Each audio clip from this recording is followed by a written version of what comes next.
Welcome to the Area Podcast. I'm Josie. I'm Mana. I'm Miffy. And today we're going to be talking about social racism in Japan. But before we get into that, Miffy, you know our first two podcasts have the most views out of all the other podcasts. Okay. Wow. So I think it was like, because it was our the first Area Podcast, a lot of people tuned into that. And we still have listeners for the other ones. But as of now, they're the most viewed. And they're also the most viewed by teachers. Okay. So how do you feel about that? Just this one teacher came up to me and she was like, "Hey, I like your podcast," and I got so stressed. I've Are you listening? been getting the responses from students actually. More than teachers. Yeah. Oh. And they come up to me. They're like, "Oh, I really liked your point about this," or it's like, "Oh, I don't really agree with this." You get like, oh, really? Yeah. Hey, because teachers come up to me and they're like, "I don't really agree with everything that you're saying, but I like it." Oh, really? Yeah. Which to each their own. So of course I'm not gonna retaliate against that. Mm-hmm. But I mean, it's good to hear. It's good feedback. Did they tell you about the specific criticism? No, I got shy and I walked away. But I'll ask them next time. Because I want to know why. Yeah. But yeah, I think it shows that it's a good opportunity. It shows that discussion is being provoked, and Exactly. that's really great. Exactly. Okay. Mm-hmm. Well, anyway, so today we're gonna be talking about social racism in Japan. Cue the intro. The Area Podcast is brought to you by the Anti-Racism and Education Alliance. This discussion-based podcast aims to analyze subjects regarding racism and social justice. We encourage you to talk about similar topics to your friends, family, and surrounding community. Thank you for listening.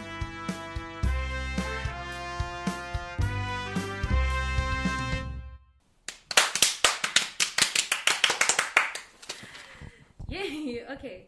So I think right now more than ever we should start off by acknowledging the increase in Asian American racism, or actually Asian racism more than anything else. So Mana, do you want to start with that? Yeah. So right now, especially with the COVID-19, there's a lot of Asian racism here in Japan as well as in America, especially, and a lot of Asian Americans are getting hate crimes right now. And so it's a very severe form of racism. You know, they're being attacked in the streets. I saw an article about an 89-year-old woman getting attacked, and then I think there was another different elderly woman who was attacked and then set on fire or something, and it's just so insane. And there's also a salon attack in Atlanta. So yeah, it's so scary to see that, especially the attack on the elderly. It's really that's sad. so. I think instances like these are the bottom of humanity.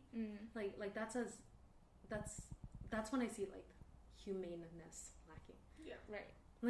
Because they're so vulnerable and they're not doing anything to provoke any sort of retaliation. And I know that goes for a lot of violent cases, especially in the U.S. Mm-hmm. But that especially I think is very harmful and very saddening to see, because America is their home, right? They're probably generational families that live there, but yet they're treated not American.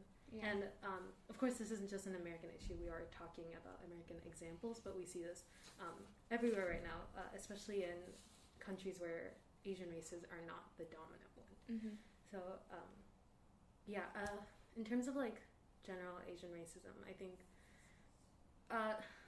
a lot of communities have a small mentality, and in cases like the pandemic, I think it's very hard to acknowledge it without placing some sort of blame somewhere, right? And that's not an excuse for the economic turmoil. Yeah, right? absolutely. Yeah.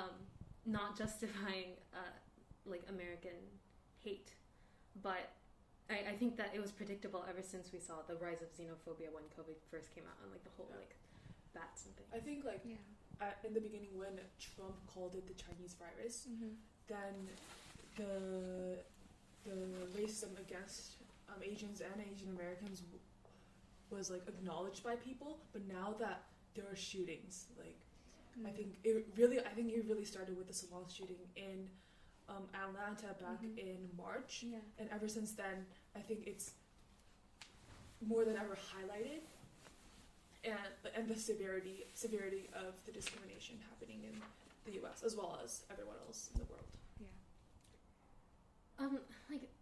Personally, I don't see a way to ameliorate the situation. This might be just like practicality in me speaking, but in the case of America, again, like mostly to, like what I think it is the inaccessibility to education. I think it's also a lack of like good mental health support. Like in the case of like school shootings, for example, I know they always try to define. They always like claim that this kid was like, oh, he's mentally ill, and he's still a terrorist, right? So there are like instances like that, which I think could have been 100% prevented in the case of like better education system. And that's just my personal opinion though. So what do you guys think is like the best way to like if you were in a position of power to control different ways you could improve your institution or like your community? How do you think we can protect or prevent Asian racism?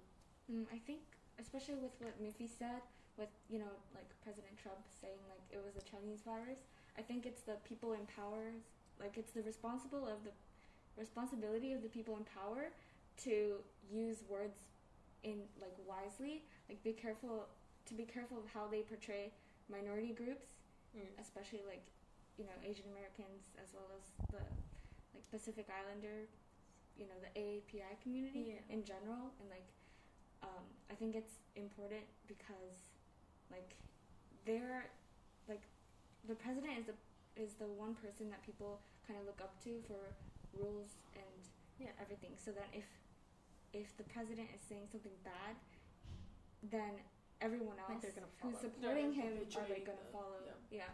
I 100% agree. Yeah. Okay, like I haven't lived in Japan like the longest out of the three of us, but to me, we have a prime minister and we do have a strong sense of nationalism. We have an emperor, but we don't pray to them. Like we don't see them as this like huge godlike figure. Whereas in the States, I have friends who like see the role of position as like the second closest to like some higher deity, or like they put the president on such a high pedestal to the point where it's the person above the actual role of presidency. And I think that that's dangerous to some extent. I also think that it's like anti-democratic in the ways that they talk about it sometimes. But I think that it's important to acknowledge that, especially with what you're saying, right? When you think about like a lot of the people in power who maybe don't want to acknowledge a lot of the anti-Asian hate that's going on. Yeah, and I think that relates a lot to media and like back in Japan and how they're responding to BLM, for example, right? Oh my god, yeah. And like, the NHK example of and how they responded to BLM. Do you want to explain that really quickly to listeners? So essentially, so NHK showed a clip to educate the public about BLM, and they portrayed this black man who was really overly muscular. Yeah. And he was playing music, and he was being really violent when protesting, but they didn't even mention police brutality or George Floyd's death, but rather portrayed the protests as a product of economic inequality and turmoil, as well as the coronavirus. And I think this sense, like the media's ignorance, is really reflective of the public's ignorance as well, just because media has a lot of power here in Japan. 100%. Yeah. In a lot of, I think in most cities, the media is like predominantly in the role of educating the public. But yeah, in the example for the NHK BLM one, I think that that's harmful because we're so detached from American, not culture, but like the general Zeitgeist. Like I think we take a lot of American things and turn it into this like mix of like a Japanese version of American culture, but it's not necessarily what America is. So like I think Japanese people have this perception of what New York is or like what California is, but we don't really know what's going on there. So when we get told that it's like, oh, there are riots there and it's like utter chaos, like I'm gonna believe that if I don't have like any other like if I don't have friends there, for example. So we see that like how much media is gonna like undermine the genuinity of what is actually happening in the States. And I think this also reflects this false notion that racism doesn't exist in Japan, Yeah. just because Japan is such a homogeneous society 100%. in terms of race, in terms of socioeconomic background, and that's why when racism does take place, it's often in the form of microaggressions, right? Yeah. In Japan. I think it's okay. I moved here in 2016, 17, I want to say, and I had such a hard time adjusting because Japan's not really made, or Japan doesn't really support biracial black kids. No, they don't. Yeah. Actually, biracial dark skins in general. I want to say, because I know I have a few friends who like experience the same thing. Like we have a high Indian immigration rate in Japan. Actually, Yeah. Southeast Asian, like a lot of Sri Lankans too. But even their treatment, we have like it's what's it called? Mutually like we experience the same things. Like, yeah, we experience the same things regarding treatment, regarding like inclusivity in certain institutions like that, and especially as a child, when these things are not accommodating to you, it's gonna like form into this stress, right? And it's gonna accumulate. And everybody is weird in middle school. Everybody is like trying to figure out who they are and all that stuff. And when you have that burden, I think that it becomes like a million times harder. Because it's like physical aspects of you that you can't change. And I think that that's something that needs to be reviewed. But I know like Japan isn't like, it's not like 50% of the population is biracial. So I understand why it's not. Like, you know, we're an island. But I think it's worth advocating for the minority in any sense possible. Because if we don't, then it's like the whole like utilitarian outlook. Yeah. Where like we're only benefiting the majority. Like that doesn't feel right. Because there are still people who are in places of injustice. So when we're talking about news and media and how like maybe that may reflect a certain society, it's not exactly the entirety of the society. Yeah, but I think it's really difficult to be confrontational about this topic, especially to Japanese people, because like I know that back in February or January, I know Nike released an anti-racism ad. You know my 2T's friend is in that. Your 2T? My like the person I tutor. Oh. Yeah. She does track. Oh, dang. She's gonna be in Junior Olympics. Anyway, Okay. Okay. Go ahead. Yeah. So then in that ad, they essentially confront Japan of not acknowledging the fact that racism exists here in Japan, right? And I think because they were really confrontational in tone, I think Japanese people really felt threatened. Backlash. Yeah, backlash narrative. Because usually, I think when Toyota released a similar ad back in 2016 about mixed families, it was more low key and it was really like passive and it was just like implied kind of thing.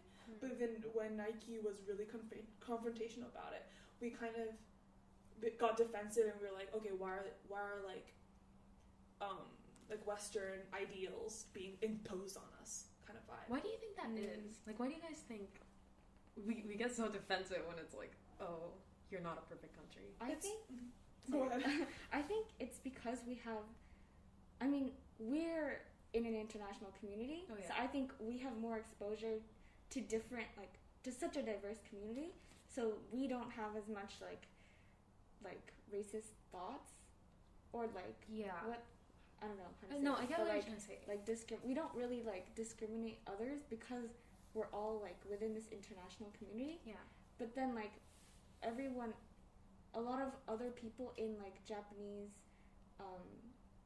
like, those, like, Japanese schools with, like, way less diversity, with maybe, like, one, gaikokujin student transferring, I feel like they have such less exposure, so it's, like, I don't know, as like they grow up, they're more like, oh, we're not mean to these people, like we're accepting of these people, of these other races, but then they're just not like, aware. Yeah, they're not aware, and then like Miffy said, like with like microaggressions, I feel like a lot of people don't realize that they're doing those like microaggression, like they're saying things that can Are be microaggressions. We yeah. don't realize it. But obviously, we're not perfect either. Yeah. though. Oh yeah. Definitely not. I think we can see that there is no justification for defense when we call out things as like racist or like offensive in any way. I also think we realize that we're not in a place to defend like Japan or like actions that other people may have done. So I think that's also very important. You were talking about the instance of like certain foreign people in public Japanese schools. I was talking about the word gaikokujin with some friends, and some people were like, We were talking about it in our podcast. yeah, I listened to I that talked too. about it Yeah, I was after, like, okay? yeah. I talked about it with other people. And somebody mentioned something which I thought was interesting, was that the word gaikokujin has manifested itself into a separate entity more than its definition of being a foreigner. So like, even if you live in Japan and you've lived here for 20 years, like you're always gonna, like, you know, it's a whole question of like stereotypes and things. So then when we got into other words like hafe, it was like, did that mean the same thing too? And like, you know, we talked about how like media represents XYZ, but we don't see, like, I think for the reasons that we already discussed, we don't see a lot of representation or like media that's going to target this like hafe or like gaikokujin perspectives. So when we talk about that, it's almost like we don't exist in Japan. And that's not, like, to me, I don't see it as like a horrible thing that we're not in like every single advertisement for, I don't know, like train rides or like Pokari Setto. But it also like perpetuates the notion that like you don't really belong here. Yeah. Right? And that was essentially the criticism for Miss World, Miss Japan. Miss Japan. Miss Universe. Yeah. Miss Japan. Miss Universe. In Yeah. 2016. And Miss Universe. Miss Universe. 2015. Yeah. Sorry, I was And joking. how, like, people thought that she isn't representative of Japan because she is half. Yeah. It's very Wait, unfair. personally, what do you guys think? Because like, I think if you're half, that's like 50%. Like that's basically, we can round. That's 100%. Yeah. And also, Like, it's like their choice too. Yeah. Yeah. It's like it's nothing that we can say. It's Yeah. it's we can't really like decide. Yeah, that's true. Exactly. It's like mind your own business. Yeah. I remember I was so shocked when I saw that. I was still in the U.S. at the time, but then I saw it in the newspaper, and I was like, "This is so fake. Like, I don't believe this." And then I saw it in the news, and I'm like, "People believe anything these days," and I thought I was so right. And then I came home, and my mom was like, "You're such an idiot. Like, this actually happened. You should be happy." But yeah, I think it was a good example of not. I don't want to call it like social change because we still have a lot to do, but maybe like a very minuscule paradigm shift in the beauty industry. Indeed. Yeah. Oh, let's talk about the beauty industry real quick. It's Yeah, in the go notes, for so it's fine. I have a few Malaysian friends that live here, right? We're all half Japanese, we're all half Japanese. Yeah. When we go to makeup stores, we're all light skinned, so it's like not impossible to find our shade. But like the darkest skin tone is almost like just like your tan, like you're a normal person that's tan. Right. And like I know it brings into a whole question about like commercial goods and like I'm not an econ student, so I'm too scared to speak right now. But like supply and demand. You have to stop me if I'm wrong, okay? yeah. I get that. Like supply and demand, because like you know there are not a lot of people that are gonna buy darker shades. Yes. But like import goods and things like that, they tend to be pricier, and like for me personally, a lot of Malaysian families are in like the middle class, low or high. But I think that makes living in Japan as somebody who's like half black or like you know even like fully black, I don't know, adoption, like very hard. And in terms of like livelihood, even if I go to the U.S., I keep bringing up the U.S., but like it's just an example. Even if I go to the U.S., it's like disheartening to see that like it might not change. Like maybe I'll get like the foundation in my skin tone that I always wanted, but like in terms of aggression, in terms of microaggressions, in terms of maybe lack of sensitivity, it's hard to know that it's always going to be there. Right. Yeah, I know that like the beauty industry is always like being criticized. Like whenever people come out with new, a new makeup line, it's always like people are always questioning the range of the shades. Yeah. That like apply to different people. Yeah, and they like it goes both ways. Like sometimes they don't have what's it called like skin tones for like lighter. Yeah, like fair, super. Yeah, like albino people. Right. Yeah. Oh yeah. Like it's like both of the extremes are lacking. Yeah. But like, I understand catering to the majority, but I feel like right now we're also at a place where we're able to cater to the minority, and we should. Yeah. That's my only criticism of it. Yeah, and I think it's so great that like Naomi Osaka is such a, like an icon in terms of advocating for like what do you call it? Like she's rights. Advocating for like inclusivity, like diversity, racial in sports, inclusivity, like representation. Yeah, representation as well, because we haven't seen someone like this. And she's so confident. That's why I'm so happy. Yeah. Like she's like, this is my body. Like but she's also like really down to earth. Yeah. Like, in her interviews, and I really love that. Yeah. Okay, this is kind of sidetracked, but I love it when celebrities are down to earth. Like it just like seeing them normal and not like this like superficial front that they put on for the media, like makes me more. I want to say empathetic, but I feel like that's not a word. Sympathetic towards them.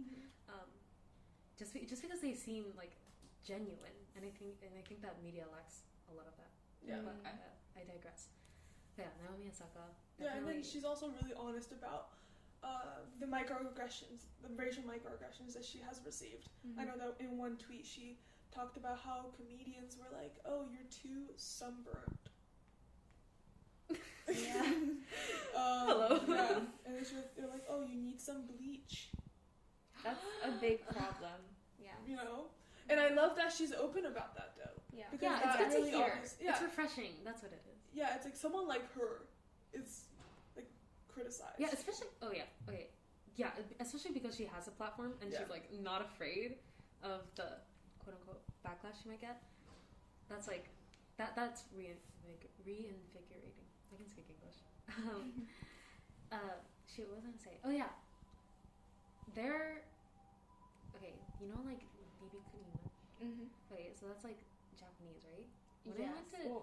Like it's famous in Japan, that's what I mean. Like, it's commonly used. Yeah. When I went to Thailand a few years ago, they sold, like, this rip-off version of it, and it was, like, whitening soap. And I was in the city in Thailand, and everybody was more or less my skin tone from, like, the sun or whatever, and everybody in the billboards or, like, the commercials were, like, pale. And I was like, this doesn't seem right. Like, what's going on?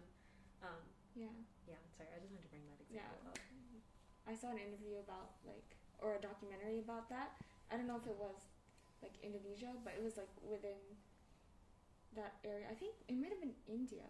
I'm not sure, but, like, a lot of women especially, like, want to, like, they go to bleaching salons or something like that, and they buy, like, bleaching products so that they can get, like, lighter skin tones, because that's what the media portrays as, like, beauty. Even in Japan. I think that. I feel like we're getting better, though. Because, like, in this one Popeyes shoot, I was looking, there was this girl that came, and she was very tan, but I know that she was full Japanese, and, like, they did not, like, lighten her skin by the end of the shoot.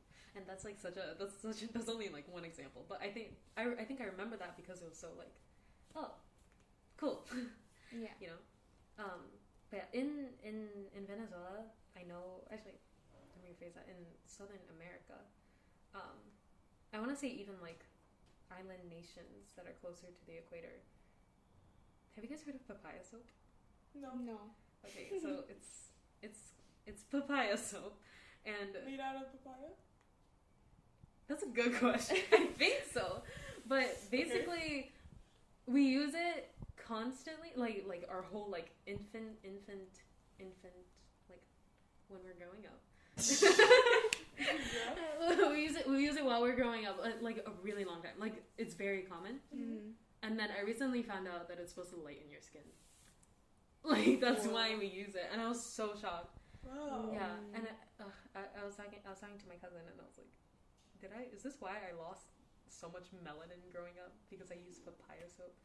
And like, I don't know, like I always like looking back, it might have been like a completely fake product that we all just use for like the dream and placebo or whatever. But yeah, it's shocking to know that there were these things that like were a part of my childhood that I didn't really notice until a lot later. But yeah, beauty industry, all that stuff. I don't think papaya soap's that popular here. I think it's more like whitening cream. Like those are sold a lot, right? Mm-hmm. Yeah. Yeah.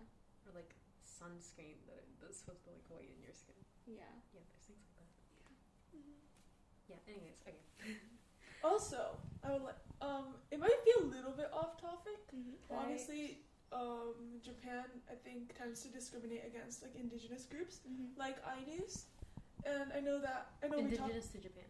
Yes, Yes. Nice. and I know that we talked about it in our Japanese class. Mm-hmm. But then back in March, you know Tsukiri, the morning show. Yeah. Yeah. So Tsukiri was talking about like raising an awareness about Ainus, right? And then they kind of equated Ainus to dogs. No. Inu, Yeah. because Inu means dog. Yeah. Mm. And I think, and then they apologized the next day because they were severely criticized, obviously. As they should. Yeah. As they should have And been. I think that just reflects how the media is so ignorant about, like, because dogs that was like a traditional way of discriminating them and alienating them, right? So I think, yeah, I was really shocked. I mean, Yeah. that's so blatantly harmful too. Yeah, so introduce. Wait. And we're back. Sorry, we had a brief technical issue. But yes, Miffy, continue. Yeah, so I think, so it was only back in 2019 that Ainus were properly acknowledged to be an indigenous group by the Japanese government, Mm-hmm. and the fact that the media still uses that kind of discriminatory language is just really harmful, you know, because language, again, Yeah. going back, language does have a lot of power Mm-hmm. just because we use it every day. 2019 is so recent. Japan is very slow. Like, I don't know if I'm just like comparing too much with like these Western powers, Mm-hmm. but like we're like one of the leading economies, right? Mm-hmm. Yeah. And we're this slow. We're like fourth Yeah. in the world, maybe, I think, Yeah. Yeah. in terms of GDP and stuff, yeah. And like they're like, you know, I was gonna say something, but it's okay, I'll save it for the end. Yeah, in general, I think a lot of the social stigma that's here in Japan can be prevented by government legislation or otherwise. I know there are a lot of pressure groups. Oh my god, that just reminded me of my history assignment. Conservatism Yeah, we have within the government. one of our paper questions, in case you're curious, is like pressure groups on democratic reform or something like that. Yeah. Anyways, yeah, if we like, I know there are a lot of social pressure groups right now here in Tokyo that are going against, I guess, like advocating for certain things within the government, which I think is very important. Mm-hmm. But yeah, in terms of is it indigenous or indigenous? Indigenous. Indigenous. Are you guys sure? Yes. Yeah. Okay, in terms of indigenous groups, I think it's a form of seclusion and isolation from them, which makes it so hard to acknowledge that we are excluding them from being this Japanese nationality. Mm-hmm. Yeah, I have a question. I don't know if you have the answer, but they are now considered Japanese citizens. I think so, yeah. Mm. Okay. So, like, they're under Japanese martial law. Perhaps. I don't know too much about Ainus, dude. It's okay. It's one thing that we can all learn. Okay, so actually, I think it's time to wrap up. You can look towards our next topic, which we're probably going to touch on LGBTQ lightly, because we are an anti-racism group, but we also do believe in the advocacy for other minority groups here in Japan or otherwise. But as always, thank you for listening to this episode. Thank It's you. our first in-person episode. Yay. Yay. It's our first. It's our first in-person episode since the lockdown. What's it called? State of emergency. Yeah. So yeah, this is actually a lot of fun. I really like this new setting. Mm-hmm. We don't know if it's gonna be a Yes. regular one, but Yep. yeah. So let's say our names again for the audience's sake. Josie. Mana. And Miffy. Okay, so as always, if you are a Seisen student, you can come to us for questions. Even if you're not, just find us on social media. We always encourage you to do your own research and to read and watch things. Maybe look at some art. So yeah, thank you for listening. Thank you. And have a good day. you. Bye. Have a good day. Bye. Bye.